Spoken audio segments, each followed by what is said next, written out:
भाजपा के घोषणा पत्र अभियान आज ले जम्मू संभाग में शुरू होही। हर वर्ग ले मांगे जही सुझाव। भारतीय जनता पार्टी है अवैया विधानसभा चुनाव पर अपन घोषणा पत्र बनाए के तैयारी शुरू कर दे है।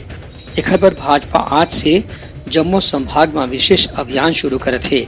हालांकि घर पहली ब्लॉक और जिला स्तर में लोगन में से सुझाव आमंत्रित करे जा चुके हैं। भाजपा के चुनाव घोषणा पत्र समिति के संयोजक सांसद विजय बघेल है बताई कि अभी तक के गांव देहात से करीबन 22,000 लोगन मन के सुझाव मिल चुके हैं। फिर शहर और संभाग स्तर में भी और सुझाव लेना जरूरी है। यही बात का ध्यान में रखत आज ले संभाग स्तर में अभियान शुरू करे जाते। उनका कहना है कि यह सुझाव में वकील, डॉक्टर, इंजीनियर, व्यापारी, छोटे दुकानदार, चार्टेड अकाउंटेंट, मजदूर, रिक्शा वाला, ठेला वाला समेत हर वर्ग के लोगन मन के सुझाव ला शामिल करे जाही।